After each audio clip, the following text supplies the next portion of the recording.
Hello दोस्तों, कैसे हैं? मेरे रिक्शा जोन चैनल में आपका स्वागत है। चलिए मैं एक और नया वीडियो लेके आ गया हूँ। ये वीडियो गुजरात और तमिलनाडु पे है।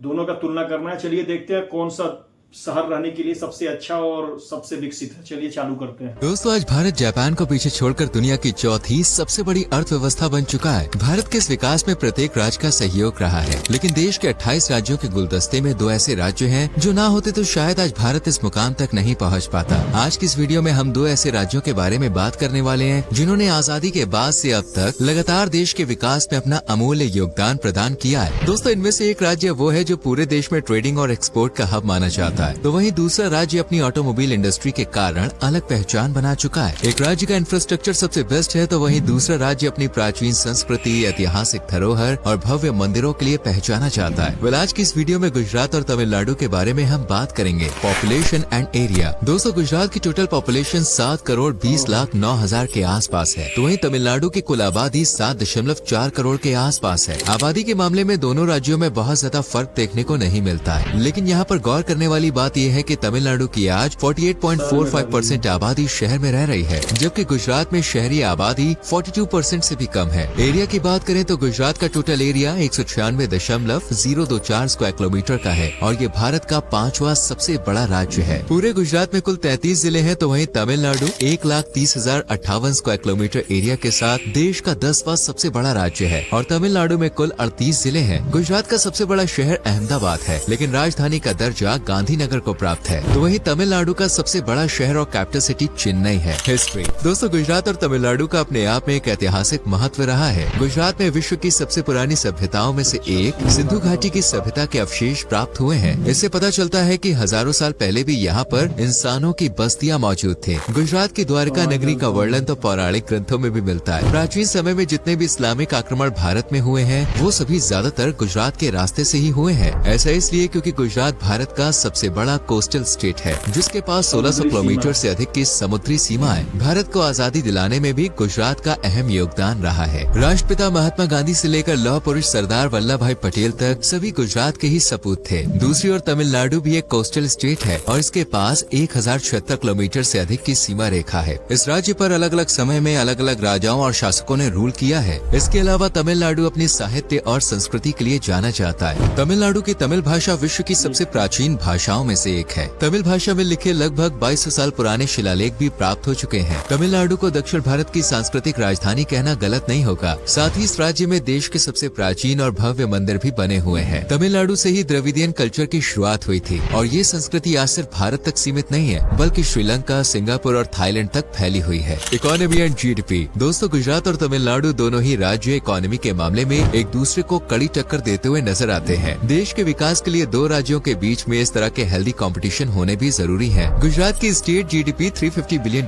है, तो वहीं तमिलनाडु इस मामले में गुजरात से आगे नजर आता है। तमिलनाडु की स्टेट जीडीपी $419 बिलियन से अधिक पहुंच गई है। तमिलनाडु स्टेट ने साल 2030 तक 1 ट्रिलियन इकोनॉमी बनने का लक्ष्य निर्धारित किया है। हालांकि पर कैपिटा इनकम के मामले में गुजरात आगे नजर आता है। लेटेस्ट रिपोर्ट्स के मुताबिक गुजरात की प्रति व्यक्ति वार्षिक आय लगभग 3,89,000 रूपए के करीब है, जबकि तमिलनाडु की प्रति व्यक्ति आय करीब 3,58,000 के करीब है। दोस्तों, गुजरात भारत का सबसे बड़ा ट्रेडिंग सेंटर माना जाता है। देश की सबसे बड़ी ऑयल रिफाइनरी गुजरात में ही स्थित है। अहमदाबाद को मैनचेस्टर ऑफ इंडिया और बॉस्टन ऑफ ईस्ट कहा जाता है, तो वहीं सूरत को सिल्क सिटी ऑफ इंडिया और डायमंड सिटी ऑफ इंडिया के नाम से पहचान मिली हुई है। इस तरह से गुजरात का हर शहर अपनी अलग अलग पहचान बना रहा है। गुजरात में petrochemical industry, pharmaceutical industry, cement industry, dairy industry बड़े स्केल पर स्थापित है। यहाँ पर सरकार बिजनेस शुरू करने के लिए कई इंसेंटिव प्लान भी लॉन्च करती है। फिलहाल गुजरात में एक नई गिफ्ट सिटी का निर्माण किया जा रहा है। इस सिटी में भारत का पहला international financial services centre authority खोला गया है, जिसे ग्लोबल फाइनेंशियल हब बनाने का लक्ष्य सेट किया गया है। वहीं एग्रीकल्चर के मामले में भी गुजरात किसी से पीछे नहीं है। यहाँ पर मिलेट, सोरगम, मेज, राइस, वीट, कॉटन और ग्राउंड नट का उत्पादन प्रमुख रूप से किया जाता है। दूसरी ओर तमिलनाडु को फैक्ट्री ऑफ इंडिया के नाम से पहचान मिली हुई है, क्योंकि भारत की कुल 17% मैन्युफैक्चरिंग यूनिट्स केवल तमिलनाडु में ही स्थापित है। Textile industry, automobile industry, leather industry से लेकर डिफेंस कॉरिडोर बनाने तक हर क्षेत्र में तमिलनाडु तेजी से आगे बढ़ रहा है। ऑटोमोबाइल इंडस्ट्री के क्षेत्र में भी आज तमिलनाडु दुनिया के टॉप 10 हब्स में अपनी जगह बना चुका है। भारत के 35% ऑटोमोबाइल कंपोनेंट्स का उत्पादन सिर्फ तमिलनाडु में ही किया जा रहा है। इसके अलावा लगभग 16% इलेक्ट्रॉनिक प्रोडक्ट्स का उत्पादन इसी राज्य में किया जा रहा है। Motorola, Sony, Samsung, Foxconn, Cisco और डेल जैसी बड़ी कंपनियों के प्रोडक्ट्स तमिलनाडु में बनाए जा रहे हैं। देश के 38% लेदर, फुटवेयर और गारमेंट्स तमिलनाडु में ही बनाए जा रहे हैं और देश का लगभग 8% फूड का उत्पादन तमिलनाडु में किया जा रहा है। यहाँ केले का उत्पादन सबसे अधिक होता है। हल्दी और साबूदाने के उत्पादन के मामले में भी तमिलनाडु देश का प्रमुख राज्य है। इसके अलावा चावल, नारियल, आम और मूंगफली जैसी कई अन्य फसलों की पैदावार यहाँ बड़े पैमाने पर की जाती है। Language, religion, culture and education. Gujarat में आज अधिकतर लोग गुजराती भाषा का ही प्रयोग करते हैं। इसके अलावा सिंधी, मराठी और हिंदी भाषा का प्रयोग भी कुछ लोगों द्वारा किया जाता है। तमिलनाडु में सबसे अधिक बोले जाने वाली भाषा तमिल है। धार्मिक दृष्टिकोण की बात करें तो गुजरात और तमिलनाडु दोनों ही राज्यों में हिंदू आबादी सबसे अधिक है। गुजरात में 88.57% लोग हिंदू धर्म को मानते हैं, तो वहीं 9.67% लोग मुस्लिम हैं। ईसाई, सिख, पारसी और जैन धर्म के अनुयायी भी गुजरात में रहते हैं। वहीं तमिलनाडु में 87.58% लोग हिंदू हैं। यहाँ पर 6.12% के साथ दूसरे नंबर पर क्रिश्चियन पॉपुलेशन है और 5.86% आबादी इस्लाम धर्म को मानती है। गुजरात और तमिलनाडु दोनों की संस्कृति में बड़ा अंतर देखने को मिलता है। वेशभूषा से लेकर त्योहार और उत्सव, दोनों स्टेट्स का कल्चर बिल्कुल अलग है। गुजरात में मकर संक्रांति का त्योहार सबसे प्रमुख माना जाता है, तो वहीं तमिलनाडु में पोंगल फेस्टिवल की धूम देखने को मिलती है। तमिलनाडु का भरतनाट्यम लोक नृत्य देश विदेश में प्रसिद्ध है, तो वहीं गुजरात में गरबा और दांडिया नृत्य को लेकर लोगों में उत्साह बना रहता है। खासतौर पर नवरात्रि के दौरान तो इस राज्य में अलग ही रौनक देखने को मिलती है। दोस्तों, गुजरात और तमिलनाडु दोनों ही राज्य प्रमुख एजुकेशन हब बन चुके हैं। गुजरात में करीब 67 यूनिवर्सिटीज हैं, तो वहीं तमिलनाडु में 82 से अधिक यूनिवर्सिटी मौजूद है। गुजरात का लिटरेसी रेट 78% है, तो वहीं तमिलनाडु का लिटरेसी रेट 80.33% तक पहुंच गया है। यानी शिक्षा के मामले में तमिलनाडु थोड़ा आगे खड़ा नजर आता है। गुजरात में IIM Ahmedabad, IIT Gandhinagar, Gujarat university, DAIICT और नेशनल फॉरेंसिक साइंस यूनिवर्सिटी जैसे प्रमुख संस्थान है। वहीं तमिलनाडु में IIT मद्रास, अन्ना यूनिवर्सिटी और अमृता विश्व विद्यापीठम जैसे प्रतिष्ठित संस्थान मौजूद है। Famous food. गुजरात राज्य अपने विशेष खाने के लिए भी फेमस है। यहाँ के लोगों की खाना बनाने की शैली ही अलग होती है। अधिकतर चीजों में यहाँ चीनी का इस्तेमाल जरूर किया जाता है। यही वजह है कि पूरे भारत में सबसे ज्यादा चीनी की खपत गुजरात में ही होती है। ढोकला, खांडवी, ऊंधियूर, दाल ढोकली, सेव टमेटा नु शाक, पेट्रोडे, गुजराती कढ़ी, जलेबी, फाफड़ा जैसी अनेकों डिशेस हैं जो गुजरात की शान मानी जाती है। गुजरात में शाकाहारियों की संख्या सबसे ज्यादा है, क्योंकि यहाँ की जैन संस्कृति का गहरा प्रभाव है। गिरनार, द्वारकाधीश और सोमनाथ जैसे पवित्र तीर्थों की वजह से मांसाहारी खाना कम पसंद किया जाता है। तमिलनाडु में आपको वर्ल्ड की बेस्ट इडली सांभर डोसा खाने को मिलेगा। नॉनवेज वैरायटी की भी यहाँ पर आपको कोई कमी देखने को नहीं मिलेगी। यहाँ का स्ट्रीट फूड भी कमाल का होता है। उत्तपम, पड्डू, परोटा, बिरयानी और अथोबी आप चेन्नई में एक बार जरूर ट्राई कीजिए। Famous tourist places. दोस्तों, दोनों राज्यों के कुछ प्रमुख टूरिस्ट प्लेसेस की बात करते हैं। पहले बात करते हैं गुजरात की। पिछले कुछ सालों के दौरान स्टैच्यू ऑफ यूनिटी गुजरात का सबसे प्रमुख पर्यटक स्थल के रूप में उभर कर सामने आया है। सरदार सरोवर डैम के किनारे सरदार वल्लभ भाई पटेल की मूर्ति स्थापित की गई है, जो पूरी दुनिया की सबसे बड़ी मूर्ति है। इसकी लंबाई 182 मीटर है। रन ऑफ कच्छ भी गुजरात की एक प्रमुख और देखने लायक जगह है, जहाँ की सफेद रेत और नमक से ढके रेगिस्तान जैसा सुंदर नजारा आपको अन्य कहीं देखने को नहीं मिलेगा। जूनागढ़ जिले में स्थित गिर नेशनल पार्क भी फेमस टूरिस्ट डेस्टिनेशन है और यहाँ पर आप जंगल सफारी का आनंद ले सकते हैं। सूरत में आपको हीरा बाजार, डच गार्डन, सूरत फोर्ट और कुछ ऐतिहासिक जगहें देखने को मिल जाएंगी। बात करें अहमदाबाद की, तो इस शहर की हवा में एक अलग ही खुशबू है, जहाँ साबरमती आश्रम, कंकड़िया लेक और विश्व का सबसे बड़ा cricket stadium Narendra Modi stadium है। गांधीनगर का प्रमुख आकर्षण अक्षरधाम टेम्पल है, जो दूर दूर से श्रद्धालुओं को खींचता है। गुजरात के किनारे श्री सोमनाथ टेम्पल और श्री द्वारकाधीश टेम्पल जैसे पवित्र मंदिर है, जो ज्योतिर्लिंगों में शामिल है। प्रकृति प्रेमियों के लिए सपुतारा हिल स्टेशन हरे भरे जंगल, सुंदर घाटियाँ और शांत झरनों का आनंद देता है। गुजरात की ये विविधता इसे अनोखा अनुभव बनाती है। बात करें तमिलनाडु की, तो यहाँ का रामनाथ स्वामी टेम्पल सबसे ज्यादा प्रसिद्ध है। इसके अलावा बृहदीश्वरा टेम्पल का नाम भी आपने सुना ही होगा। ये विश्व का पहला मंदिर है जो ग्रेनाइट पत्थरों से तैयार किया गया था। इसके अलावा Meenakshi temple, Mahabalipuram, shore temple, Ashtalakshmi temple और कपालीश्वरा टेम्पल जैसे हजारों मंदिरों की यहाँ भरमार है। चेन्नई के इस्कॉन टेम्पल की सुंदरता भी सैलानियों को अपनी ओर जरूर आकर्षित करती है। तमिलनाडु का अरिगनर अन्ना जूलॉजिकल पार्क देश का पहला पब्लिक चिड़ियाघर था, जो 1855 में खोला गया था। तमिलनाडु में मरीना और ब्रीजी बीच सैलानियों के बीच बेहद लोकप्रिय है, जबकि सिरुवानी वाटरफॉल्स अपनी अनोखी खूबसूरती से हर किसी को मंत्र मुक्त कर देता है। आप तमिलनाडु के ऊटी तिरुपति शहर में नीलगिरी माउंटेन रेलवे की टॉय ट्रेन जर्नी का आनंद ले सकते हैं। ये शहर अपने हिल स्टेशन और नैसर्गिक सुंदरता के लिए फेमस है। इसके अलावा कोयम्बटूर, वेलोर जैसे अनेकों शहर में आपको बहुत कुछ रोचक देखने को मिल जाएगा। तमिलनाडु के सबसे निचले तट पर स्थित कन्याकुमारी के पास 3 सागरों का महासंगम है, जहाँ बंगाल की खाड़ी, अरब सागर और हिंद महासागर का मिलन होता है। दोस्तों, गुजरात और तमिलनाडु दोनों ही राज्य में आज रोड कनेक्टिविटी, रेल नेटवर्क और एयरपोर्ट की अच्छी फैसिलिटी है। गुजरात में 3 इंटरनेशनल एयरपोर्ट्स हैं। हालांकि बात करें पोर्ट्स की तो उसमें गुजरात आगे नजर आता है। भारत में सबसे ज्यादा एक्सपोर्ट गुजरात से ही होता है। गुजरात और तमिलनाडु को एक तराजू पर तोलना उचित नहीं होगा, क्योंकि दोनों ही राज्यों की अपनी अलग अलग पहचान और खासियत है। लेकिन एक बात यहाँ गौर करने वाली है कि गुजरात मॉडल के आगे अभी तक की चर्चा में तमिलनाडु मॉडल ज्यादा बेहतर नजर आता है। गुजरात जहाँ अपने इंफ्रास्ट्रक्चर को डेवलप करने पर ध्यान दे रहा है, तो वहीं तमिलनाडु ने वेलफेयर स्कीम जैसी योजनाओं से लोग का लाइफस्टाइल बेटर किया है। उम्मीद करते हैं कि आपको हमारी आज की वीडियो पसंद आई होगी। वीडियो अच्छी लगी हो तो लाइक और शेयर जरूर करें और आप कमेंट करके बताएं कि आपको तमिलनाडु और गुजरात में से कौन सा राज्य ज्यादा पसंद आया। हमें आपके आंसर का इंतजार रहेगा। आज के लिए इतना ही। अपना ख्याल रखिए।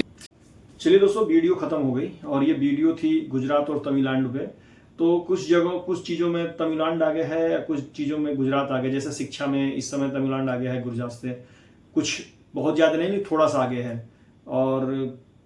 और सब सेम ही है। जीडीपी भी सेम है, सारा चीज़ सेम ही है। तमिलनाडु में घूमने की भी जगह अच्छी है, गुजरात में भी घूमने की कई जगह हैं, तो सब चीज़ सेम है। आप भी वीडियो देखिए, ये आपको पसंद आए तो वीडियो को लाइक करिएगा, शेयर करिएगा और कमेंट करिएगा, और इसी के साथ चैनल को सब्सक्राइब करिएगा। मैं इसी के साथ अपना वीडियो ही समाप्त